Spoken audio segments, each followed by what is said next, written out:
Welcome to Divulging in Depravity, the show where every week we find a couple of just some good old-fashioned fun people to just, look at and enjoy in all their beauty. So today on the chopping block, we have a bodybuilder whose sex dolls have fallen in love. So a bodybuilder who had already fallen in love with and married his sex doll had decided, I'm living it too Christian conservatively. I'm too straight and narrow. I mean, Jesus, what is this? The 1950s? I'm gonna marry my sex doll and be monogamous? No. So he got a second wife to spice things up. And lucky for him, it would appear that things are working out. His sex dolls have now fallen in love with each other. Isn't that great? It's strange, like you see a guy and he's got a sex doll and you're like, wow. I mean, that guy's got everything, but this guy, I mean, he's just a glutton. He's got an appetite for everything. Two sex dolls, marrying two sex dolls. I mean, come on, that's asking a little too much out of life. I mean, I guess maybe I get it. Maybe it's difficult in a monogamous relationship with a single sex doll. You're just staring into those cold plastic eyes, the same cold plastic eyes every single night. Like, is this? Asking yourself, is this going to be the same pair of cold plastic eyes that I look into every night for the rest of my life? I get it. Get two pairs of cold, dead plastic eyes to stare into. That'll really help you out, man. You really get it together. Because you know what? At the end of the day, human connection, it's overrated. You gotta make the best of what you got. Life gives you lemons. You fall in love with your sex dolls and they fall in love with each other. It's just you make the best of what you got. And the person that I really feel bad for here is this guy's mother, because this isn't like his. If you're just fucking your sex dolls, that's fine. Have a little sex with your sex dolls. It's what the sex dolls are. It's what they're meant for. But this guy, when you're marrying your sex dolls, when my sex dolls are falling in love with each other, he's bringing these things to family get-togethers, he is. They're probably out together, nice Friday night out at the keg, he's sitting there. They've all got their heads down in shame. He's got his two fucking wives next to him, and he probably gets mad. He probably gets mad at the family, like, God, you guys just don't understand me. What? This is my choice. These are my wives. Have some respect. They can hear you. And then after getting all defensive, everyone kind of like, whatever. He'll probably start having like over-the-top sexual conversation with them at the dinner. Like, oh my God, you stop it. And they just want to fucking jam their forks in their eyes. And look, man, I don't want to kink shame anybody. I got nothing wrong with busting nuts and high-tech machinery, but falling in love with it, I just feel bad for the guy. He could actually be in love with the real woman and have a real connection, and he's just decided to put everything into an inanimate object. It's sad. And I know I'm trashing on the guy, but I mean, come on, look at him. His sex dolls are falling in love with it. It's like, how do you get to this guy? How do you get to him? I feel bad. I like in the interview it says Yuri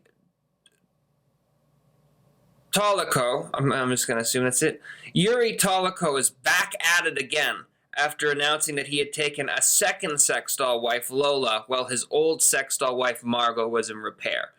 So there's two things I like about that, right? First off, it's like back at it again. How famous can you be for fucking robots? You know what I mean? Like, this guy was in the news before for this. And also, the other thing I like is that it says his old wife was like in the shops for repair, which implies that Yuri fucks hard. He takes these things through the ringer. He's really giving it to these sex dolls. He's letting them know what's up. Do you think he shows up all macho to the repair guys? Like, fuck yeah, she needs repairs. What's up? Give me some, homie. That's right. I gonna need that shit repaired.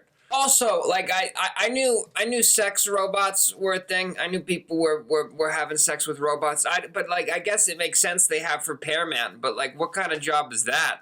Like building a sex robot is one thing. You assemble it at the factory, and it's like Pinocchio. You're like, go, be free. Be a real girl.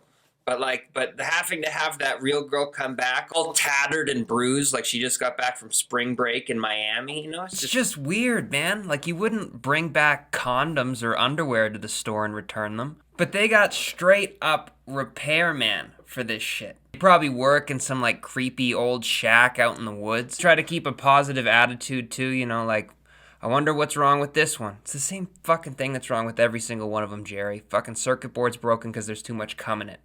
You know, like, how do you show up to a job like that? Kind of makes you grateful to wash dishes. That's a real creepy job. He also said, P.S., by the way, I am often asked how a doll differs from a living woman. In addition to the fact that here's the thing. First off, no one ever asked you that. No one ever cared that. No one wanted to know. You insist on informing people that in conversation. Just like you do the exact same thing P.S. by the way. I'm going to assume that P.S. by the way is a thing that you say quite a bit. Have a way of sneaking your robot wife's sex dolls into a conversation. I'm willing to bet, Yuri. Often asked how a doll differs from a living woman in addition to the fact that she can be for a long time in different poses. You can realize a variety of fantasies. She also has a unique pussy.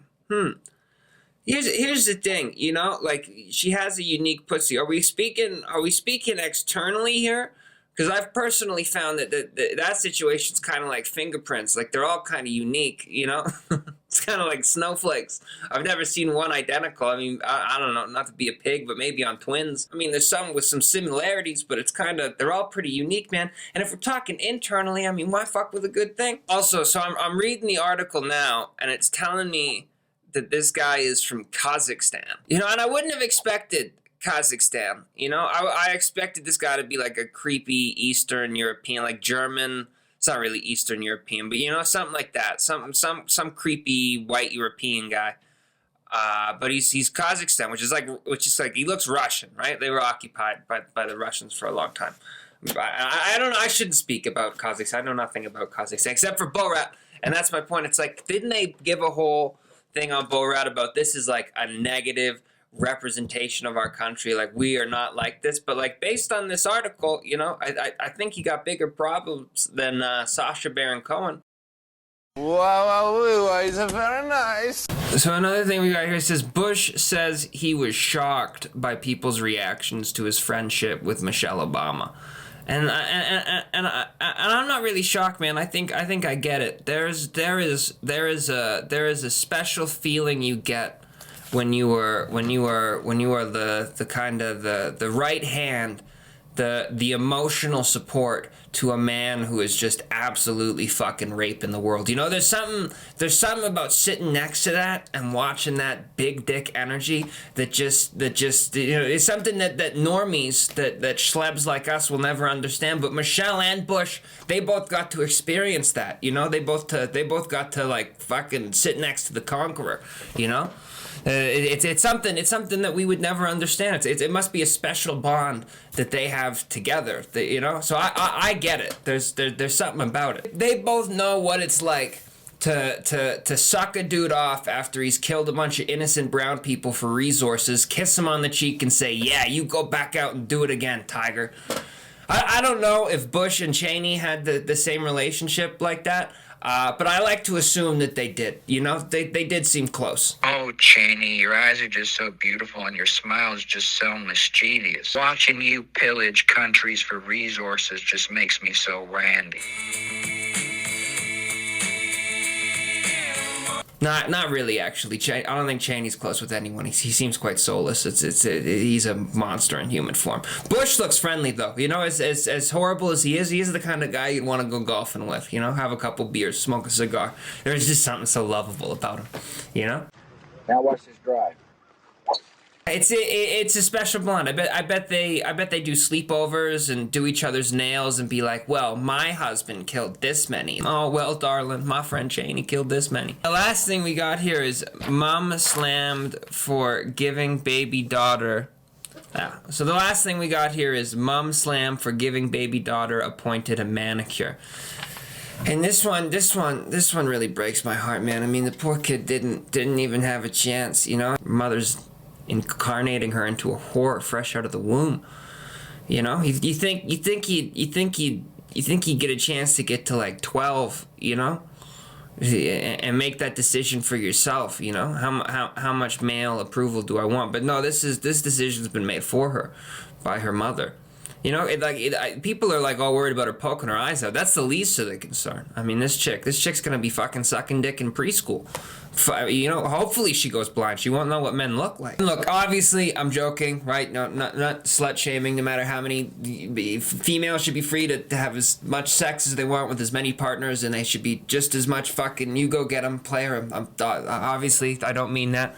But you know, this is just so like even me as a dumb 24-year-old who would make a joke like the joke I know that this is dumb. Like, have you ever seen a baby? It's fucking all like. Obviously, she's gonna fucking take her eye out. Like, how dumb is this parent? Like, this kid has got moments left to view the world, and this dumb mom is trying to sell this product to other mothers on Facebook. Like, I'll do your baby's nails for super cheap. Like, oh yeah, you're gonna do my baby's nails for super cheap. You know what? She's really trying to relax. Give her a Xanax and let her have a rosé. Like, oh, that's sweet. You're gonna give my baby a spa day. Maybe let her spend an hour in the sauna to take the edge off. You know, that'll be great. Yeah, baby spa day. Fucking woo. Anyways, that's the end of this here. It's another episode of Divulging in Depravity. You guys have been great. I'll be with another episode later this week or next week or whatever. Anyways, peace out. Take it easy.